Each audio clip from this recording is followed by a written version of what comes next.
ఈరోజు ఆంధ్రప్రదేశ్ 10వ తరగతి సాంఘిక శాస్త్రం పాలిటీ టెక్స్ట్ బుక్లో రెండో పాఠంకి సంబంధించిన పరీక్షను చూద్దాం. రెండో పాఠం సమైక్యవాదం. ఇందులో 26 నుంచి 33 పేజీ వరకు. ముందుగా నేను ప్రశ్న చదువుతాను, మీరు కూడా ఆన్సర్ రాయండి. లాస్ట్లో ఆన్సర్ చూద్దాం. దగ్గరకు చేరడం లేదా కమింగ్ టుగెదర్ అనే సమాఖ్యలు ఎక్కడ ఉన్నాయి? 1 స్విట్జర్లాండ్, 2 అమెరికా, 3 ఆస్ట్రేలియా, 4 పైవన్నీ. దగ్గరకు చేరడం కమింగ్ టుగెదర్ అనే సమాఖ్యలు ఎక్కడ ఉన్నాయి? 1 స్విట్జర్లాండ్, 2 అమెరికా, 3 ఆస్ట్రేలియా, 4 పైవన్నీ. శ్రీలంక సమైక్య వ్యవస్థగా ఉండాలని ఏ నాయకులు కోరుకుంటున్నారు? 1 సింహళ నాయకులు, 2 తమిళ నాయకులు, 3 బౌద్ధ సింహళ నాయకులు, 4 బౌద్ధ తమిళ నాయకులు. శ్రీలంక సమైక్య వ్యవస్థగా ఉండాలని ఏ నాయకులు కోరుకుంటున్నారు? 1 సింహళ నాయకులు, 2 తమిళ నాయకులు, 3 బౌద్ధ సింహళ నాయకులు, 4 బౌద్ధ తమిళ నాయకులు. సాధారణంగా సమైక్యలు ఏ ప్రభుత్వం ఉంటుంది? 1 2 అంచెల ప్రభుత్వం, 2 5 అంచెల ప్రభుత్వం, 3 6 అంచెల ప్రభుత్వం, 4 7 అంచెల ప్రభుత్వం. సాధారణంగా సమైక్యలు ఏ ప్రభుత్వం ఉంటుంది? 1 2 అంచెల ప్రభుత్వం, 2 5 అంచెల ప్రభుత్వం, 3 6 అంచెల ప్రభుత్వం, 4 7 అంచెల ప్రభుత్వం. సమైక్యవాదం యొక్క కొన్ని ముఖ్యమైన లక్షణాలు: 1 శాసన నిర్మాణం, పన్ను విధింపు, పరిపాలన ప్రతి అంచెకు ఒక నిర్దిష్టమైన పరిధి ఉంటుంది. 2 వివిధ అంచెల్లోని ప్రభుత్వ అధికారాలను వ్యాఖ్యానించే అధికారం న్యాయస్థానాలకు ఉంది. 3 ప్రతి అంచెలోని ప్రభుత్వ ఉనికికి అధికారానికి రాజ్యాంగపరమైన హామీ ఉంటుంది. 4 పైవన్నీ. సమైక్యవాదం యొక్క కొన్ని ముఖ్యమైన లక్షణాలు: 1 శాసన నిర్మాణం, పన్ను విధింపు, పరిపాలన ప్రతి అంచెకు ఒక నిర్దిష్టమైన పరిధి ఉంటుంది. 2 వివిధ అంచెలలోని ప్రభుత్వ అధికారాలను వ్యాఖ్యానించే అధికారం న్యాయస్థానాలకు ఉంది. 3 ప్రతి అంచెలోని ప్రభుత్వ ఉనికి అధికారానికి రాజ్యాంగపరమైన హామీ ఉంటుంది. 4 పైవన్నీ. బెల్జియంలో ఎప్పుడు జరిగిన మార్పు ఏమిటంటే, స్థానికలో ప్రభుత్వాలు కేంద్రంపై ఎంత మాత్రం ఆధారపడే పని లేకుండా వాటికి రాజ్యాంగపరమైన అధికారాలు ఇవ్వబడ్డాయి. 1 1994లో, 2 1993లో, 3 1995లో, 4 1996లో. బెల్జియంలో ఎప్పుడు జరిగిన మార్పు ఏమిటంటే, ప్రభుత్వాలు కేంద్రంపై ఎంత మాత్రం ఆధారపడే స్థానిక ప్రభుత్వాలు కేంద్రంపై ఎంత మాత్రం ఆధారపడే పని లేకుండా వాటికి రాజ్యాంగపరమైన అధికారాలు ఇవ్వబడ్డాయి. 1 1994, 2 1993లో, 3 1995లో, 4 1996లో.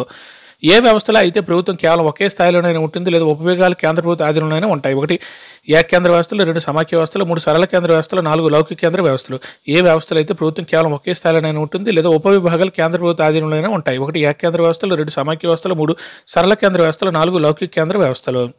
ఎన్ని రకాల మార్గాల ద్వారా సమైక్యలు ఏర్పడతాయి? 1 4 2 5 3 2 4 6. ఎన్ని రకాల మార్గాల ద్వారా సమైక్యలు ఏర్పడతాయి? 1 4 2 5 3 2 4 6. పట్టి ఉంచే పద్ధతుల్లో రాష్ట్రాలతో పోలిస్తే ఏ ప్రభుత్వం మరింత శక్తివంతంగా ఉంటుంది? 1 స్థానిక ప్రభుత్వం, 2 కేంద్ర ప్రభుత్వం, 3 సమాంతర ప్రభుత్వం, 4 సామాజిక ప్రభుత్వం. పట్టి ఉంచే పద్ధతిలో రాష్ట్రాలతో పోలిస్తే ఏ ప్రభుత్వం మరింత శక్తివంతంగా ఉంటుంది? 1 స్థానిక ప్రభుత్వం, 2 కేంద్ర ప్రభుత్వం, 3 సమాంతర ప్రభుత్వం, 4 సామాజిక ప్రభుత్వం. వాస్తవంగా ఆచరణాత్మకంగా అన్ని అధికారాలు కలిగిన జాతీయ ప్రభుత్వంతో ఏకకేంద్ర వ్యవస్థగా ఏది కొనసాగుతుంది? 1 Sri Lanka, 2 America, 3 Belgium, 4 south Africa. వాస్తవంగా ఆచరణాత్మకంగా అన్ని అధికారాలు కలిగిన జాతీయ ప్రభుత్వంతో ఏకకేంద్ర వ్యవస్థగా ఏది కొనసాగుతున్నది? 1 Sri Lanka, 2 America, 3 Belgium, 4 south Africa. ఒక ఆదర్శ సమాఖ్య ఏ అంశాలను కలిగి ఉంటుంది? 1 అంగీకారం, 2 పరస్పర నమ్మకం, 3 పైవన్నీ, 4 2 మాత్రమే. ఒక ఆదర్శ సమాఖ్య ఏ అంశాలను కలిగి ఉంటుంది? 1 అంగీకారం, 2 పరస్పర నమ్మకం, 3 పైవన్నీ, 4 2 మాత్రమే. పట్టి ఉంచే హోల్డింగ్ టుగెదర్ సమాఖ్యకు ఉదాహరణ: 1 స్పెయిన్, 2 భారతదేశం, 3 బెల్జియం, 4 పైవన్నీ. పట్టి ఉంచే హోల్డింగ్ టుగెదర్ సమాఖ్య ఉదాహరణలో 1 స్పెయిన్, 2 భారతదేశం, 3 బెల్జియం, 4 పైవన్నీ. ఏ వ్యవస్థలు కేంద్ర ప్రభుత్వం రాష్ట్ర ప్రభుత్వాన్ని ఏదైనా ఒక పని చేయమని ఆదేశించలేదు? 1 సమాఖ్య వ్యవస్థలు, 2 సరళ కేంద్ర వ్యవస్థలు, 3 లౌకిక కేంద్ర వ్యవస్థలు, 4 సామాజిక వ్యవస్థలు. ఏ వ్యవస్థలో కేంద్ర ప్రభుత్వం రాష్ట్ర ప్రభుత్వాన్ని ఏదైనా ఒక పని చేయమని ఆదేశించలేదు? 1 సమాఖ్య వ్యవస్థలు, 2 సరళ కేంద్ర వ్యవస్థలు, 3 లౌకిక కేంద్ర వ్యవస్థలు, 4 సామాజిక వ్యవస్థలు. కమింగ్ టు ద రకపు సమైక్యలో భాగమైన అన్ని రాష్ట్రాలు ఏ ప్రభుత్వ వ్యవస్థ సమానమైన అధికారాల శక్తిని కలిగి ఉంటాయి? 1 సరళ కేంద్ర వ్యవస్థలు, 2 లౌకిక కేంద్ర వ్యవస్థలు, 3 సామాజిక వ్యవస్థలు, 4 ఫెడరల్ వ్యవస్థ. కమింగ్ టుగెదర్ రకపు సమైక్యలో భాగమైన అన్ని రాష్ట్రాలు ఏ ప్రభుత్వ వ్యవస్థ సమానమైన అధికారాలు కలిగి ఉంటాయి? 1 సరళ కేంద్ర వ్యవస్థలో, 2 లౌకిక కేంద్ర వ్యవస్థ, 3 సామాజిక వ్యవస్థ, 4 ఫెడరల్ వ్యవస్థ. ప్రపంచంలో 193 దేశాలు ఎన్ని దేశాల సమాఖ్య వ్యవస్థ ఉంది? 1 35, 2 45, 3 25, 4 15. ప్రపంచంలో 193 దేశాలు ఎన్ని దేశాల సమాఖ్య వ్యవస్థ ఉంది? 1 135, 2 45, 3 25, 4 15. ప్రపంచంలో 193 దేశాల సమాఖ్య వ్యవస్థ కలిగి ఉన్న దేశాల జనాభా ప్రపంచ జనాభాలో ఎంత శాతం? 1 30%, 2 40%, 3 50%, 4 30%. ప్రపంచంలో 193 దేశాల సమాఖ్య వ్యవస్థ కలిగి ఉన్న దేశాల జనాభా ప్రపంచ జనాభాలో ఎంత శాతం? 1 30%, 2 40%, 3 50%, 4 30%. అందరూ ఆన్సర్లు రాశారా? ఓకే, ఇప్పుడు ఆన్సర్లు చూద్దాం. దగ్గరకు చేరడం కమింగ్ టుగెదర్ అనే సమైక్యలు ఎక్కడ ఉన్నాయి? కరెక్ట్ ఆన్సర్ 4 పైవన్నీ స్విట్జర్లాండ్, అమెరికా, ఆస్ట్రేలియా. గుర్తుపెట్టుకోండి, దగ్గరకు చేరడం కమింగ్ టుగెదర్ అనే సమైక్యలు ఎక్కడ ఉన్నాయి? Switzerland, America, Australia. అంటే సొంత రాష్ట్రాలు ఉంటాయి కానీ అవన్నీ కలిసి ఒక యూనియన్గా ఏర్పడతాయి. అమెరికా సంయుక్త రాష్ట్రాలు, యునైటెడ్ స్టేట్స్ ఆఫ్ అమెరికా అంటాం కదా, ఒక్కొక్క రాష్ట్రానికి ఒక ప్రత్యేకత ఉంటుంది, ఎవరి అధికారాలు వాళ్ళకు ఉంటాయి, కానీ అందరు కలిసి ఉంటారు. అలాంటి గుర్తుపెట్టుకుని అమెరికా బాగా గుర్తుపెట్టుకుని America, Switzerland, Australia. Correct answer 4 పైవన్నీ. శ్రీలంక సమాఖ్య వ్యవస్థగా ఉండాలని ఏ నాయకులు కోరుకుంటున్నారు? కరెక్ట్ ఆన్సర్ 2 తమిళ నాయకులు. శ్రీలంక సమాఖ్య వ్యవస్థగా ఉండాలని ఏ నాయకులు కోరుకుంటున్నారంటే తమిళ నాయకులు. Correct answer 2. సాధారణంగా సమాఖ్యలు ఏ ప్రభుత్వం ఉంటుంది? కరెక్ట్ ఆన్సర్ 1 2 అంచెల ప్రభుత్వం. సమైక్యలు 2 అంచెల కంటే ఎక్కువ ప్రభుత్వం కూడా ఉంటుంది. సాధారణంగా జనరల్గా కంపల్సరీగా 2 అంచెల ప్రభుత్వం ఉంటుంది. 1 అంచెల ప్రభుత్వం అంటే అది ఏకేంద్రం అయిపోతుంది. కాబట్టి సమైక్యలు ఏ ప్రభుత్వం ఉంటుంది? 2 అంచెల ప్రభుత్వం ఉంటుంది. Correct answer 1. సమాఖ్యవాదం యొక్క కొన్ని ముఖ్యమైన లక్షణాలు. కరెక్ట్ ఆన్సర్ 4 పైవన్నీ. ఇవన్నీ గుర్తుపెట్టుకోండి. శాసన నిర్మాణం, పన్ను విధింపు, పరిపాలన ప్రతి అంచుకు ఒక నిర్దిష్టమైన పరిధి ఉంటుంది. రాష్ట్ర ప్రభుత్వానికి కానీ కేంద్ర ప్రభుత్వానికి కానీ ఒక పరిధి ఉంటుంది. ఎవరి అధికారులు వాళ్ళకు ఉంటాయి. 1 విధి అంచెల్లోని ప్రభుత్వ అధికారులు వ్యాఖ్యానించే అధికారం న్యాయస్థానాలకు ఉంది. న్యాయశాఖకి కేంద్ర రాష్ట్ర ప్రభుత్వాల యొక్క అధికారాలను వ్యాఖ్యానించే అధికారం కూడా ఉంటుంది.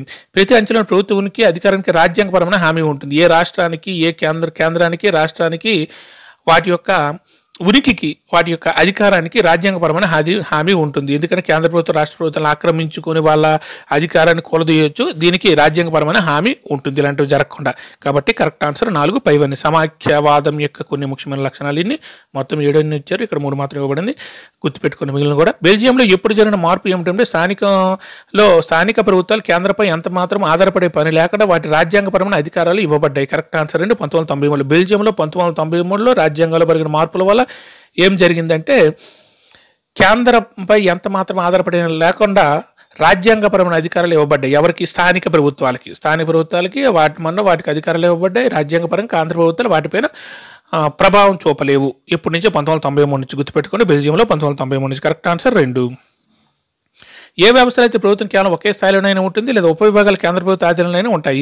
కరెక్ట్ ఆన్సర్ 1 ఏకేంద్ర వ్యవస్థలు. ఏ వ్యవస్థలు అయితే ప్రభుత్వం కేవలం ఒకే స్థాయిలోనైనా ఉంటుంది, లేదా ఉపవిభాగాలు కేంద్ర ప్రభుత్వ ఆధీనంలోనే ఉంటాయి? ఏకేంద్ర వ్యవస్థలు. సమాఖ్య వ్యవస్థ కాదు, ఏకేంద్ర వ్యవస్థలో. Correct answer 1. ఎన్ని రకాల మార్గాల ద్వారా సమాఖ్యలు ఏర్పడతాయంటే 2 రకాల మార్గాలు. Correct answer 2. Correct answer 3. ఎన్ని రకాల మార్గాల ద్వారా సమాఖ్యలు ఏర్పడతాయంటే 2 రకాలు. Correct answer 3. పట్టి ఉంచే పద్ధతిలో రాష్ట్రాలతో పోలిస్తే ఏ ప్రభుత్వం మరింత శక్తివంతంగా ఉంటుంది? పట్టి ఉంచే పద్ధతిలో రాష్ట్రాలతో పోలిస్తే ఏ ప్రభుత్వం మరింత శక్తివంతంగా ఉంటుందని కేంద్ర ప్రభుత్వం. Correct answer 2. పట్టి ఉంచే పద్ధతిలో రాష్ట్రాలతో పోలిస్తే ఏ ప్రభుత్వం మరింత శక్తివంతంగా ఉంటుందని కేంద్ర ప్రభుత్వం. Correct answer 2. వాస్తవంగా ఆచరణాత్మకంగా అన్ని అధికారులు కలిగిన జాతీయ ప్రభుత్వంతో ఏకేంద్ర వ్యవస్థగా ఏది కొనసాగుతున్నది? Correct answer 1 Sri Lanka. వాస్తవంగా ఆచరణాత్మకంగా అన్ని అధికారులు కలిగిన జాతీయ ప్రభుత్వంతో ఏకేంద్ర వ్యవస్థ కింద సరికి ఏమవుతుందంటే శ్రీలంక. Correct answer 1. ఒక ఆదర్శ సమాఖ్య ఏ అంశాలను కలిగి ఉంటుంది? కరెక్ట్ ఆన్సర్ 3 అంగీకారం, పరస్పర నమ్మకం. ఒక ఆదర్శ సమాఖ్య ఏ అంశాలను కలిగి ఉంటుందంటే అంగీకారం, పరస్పర నమ్మకం. కరెక్ట్ ఆన్సర్ 3 పైవన్నీ. పట్టి ఉంచే హోల్డింగ్ టు దర్ సమాఖ్యకు ఉదాహరణలు. కరెక్ట్ ఆన్సర్ 4 పైవన్నీ. స్పెయిన్, భారతదేశం, బెల్జియం. హోల్డింగ్ టుగెదర్ గుర్తుపెట్టుకుని స్పెయిన్, భారతదేశం, బెల్జియం. పట్టి ఉంచే సమాఖ్య ఉదాహరణలు స్పెయిన్, భారతదేశం, బెల్జియం. కరెక్ట్ ఆన్సర్ 4 పైవన్నీ. ఏ వ్యవస్థలో కేంద్ర ప్రభుత్వం రాష్ట్ర ప్రభుత్వాన్ని ఏదైనా ఒక పని చేయమని ఆశించలేదు? సమాఖ్య వ్యవస్థలో. Correct answer 1. ఏ వ్యవస్థలో కేంద్ర ప్రభుత్వం రాష్ట్ర ప్రభుత్వం ఏదైనా పని చేయమని ఆశించలేదు కదా, ఆదేశించలేదు. సమాఖ్య వ్యవస్థలో ఎవరి ఇండివిజువాలిటీ వారికి ఉంటుంది. Correct answer 1. Coming to the రకపు సమాఖ్య వ్యవస్థలో భాగమైన అన్ని రాష్ట్రాలు ఏ ప్రభుత్వ వ్యవస్థతో సమానమైన అధికారాలు, శక్తిని కలిగి ఉంటాయి? కరెక్ట్ ఆన్సర్ 4 ఫెడరల్ వ్యవస్థతో. కమింగ్ టుగెదర్ రకపు సమాఖ్యలో భాగమైన అన్ని రాష్ట్రాలు ఏ ప్రభుత్వ వ్యవస్థతో సమానమైన అధికారాలు, శక్తిని కలిగి ఉంటాయంటే ఫెడరల్ వ్యవస్థతో సమానమైన అధికారాల శక్తిని కూడా కలిగి ఉంటాయి రాష్ట్రాలు కూడా. Correct answer 4. కన్ఫ్యూజ్ అవ్వద్దు. ప్రపంచంలో 193 దేశాలు ఎన్ని దేశాల సమాఖ్య వ్యవస్థ ఉంది? ఇది పటం కింద ఉంటుంది చూసారా, అవి చూడండి ఒకసారి. Correct answer 3 25. ప్రపంచంలో 193 దేశాలు ఎన్ని దేశాల సమాఖ్య వ్యవస్థ ఉందంటే 25 దేశాల్లో. Correct answer 3. ఓల్డ్ మ్యాప్ ఒకటి కనిపిస్తుంది, అక్కడ సమాఖ్య ఏ రాష్ట్రాల్లో ఏ దేశాల్లో ఉంటుందని మార్క్ చేశారు. ఆ కిందని లైన్స్ ఉంటాయి, ఆ లైన్స్ కూడా చదవండి, ఆన్సర్ రాయండి. ప్రపంచంలో 193 దేశాలు సమాఖ్య వ్యవస్థ కలిగిన దేశాల జనాభా ప్రపంచ జనాభాలో మొత్తం 25 దేశాలు ఉందన్నాను కదా, మొత్తం జనాభా ప్రపంచ జనాభాలో ఈ దేశాల సమాఖ్య వ్యవస్థ ఉండే దేశాల జనాభా ఎంత అంటే 40% వరకు ఉంది. Correct answer 2. ప్రపంచంలోని 193 దేశాలు సమాఖ్య వ్యవస్థ కలిగి ఉన్న దేశాల జనాభా ప్రపంచ జనాభాలో ఎంత శాతం అంటే 40%. Correct answer 2. అందరు ఎగ్జామ్ రాశారు, కింద ఆన్సర్ కూడా చూసుకోండి.